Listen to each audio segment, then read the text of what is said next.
Marty, we were discussing before about the entertainment precedent that's been tabled by council and state government. What do you think this will mean for music industry going forward? Yeah, it's an interesting one. Really just starting to get some legs in Victoria in the last few weeks, this idea of actual designated precincts, live music precincts. It became a topic of discussion at Port Phillip Council just last week. It's the first time it's really happened. If it does happen in Victoria, it does happen in Port Phillip, so, St Kilda and Elsternwick, all that, sorry, not so much Elsternwick, but that area around where there's the hub of live venues in St Kilda. It'll be the first time it's happened in Victoria. It's got really? It actually will be, and it's got it's a similar model that's in Fortitude Valley in Brisbane. So the idea is actually giving a bit more protection to a live music venue. Now we've heard about it all a bit before. Sure, yeah. You do hear about this sort of thing, but it never really gets any real teeth. No.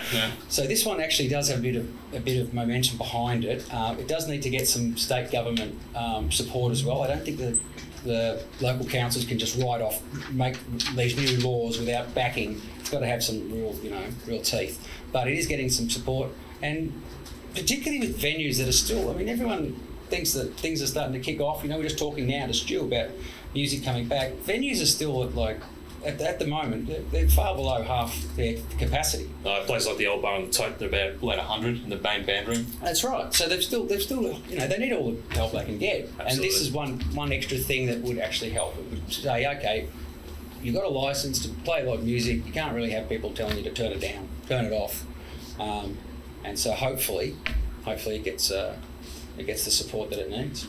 Well, someone I know, Miff, who's, I don't know if she's a landlord, but someone who's involved with Freddie Wimples, I think they did complain about music, and I think it was one of the times when, because you always hear about someone plays guitar after 11 o'clock or whatever, or someone has a drum kit and, $2,000 fine, sometimes they won't even ask, they'll just say, put a fine in the mail.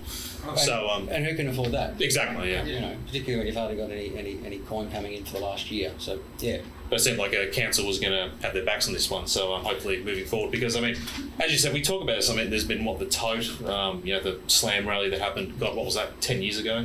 Over 10 years ago. So we're still talking about this, Yeah, and there really hasn't been a lot of, let's say, legislation or rules, laws passed that really give the, some more rights to the owners. So if this one gets up, the basic idea is that yes, you can't just roll in there and build a development and then have all the changes, and whinge about the noise. So hopefully Port Phillip Council sort of flies the flag on this one, and we see it move to other places as well. But we'll see. You've got to watch this space really. If I had a drink, I'd say cheers to that. But, yes. Yes.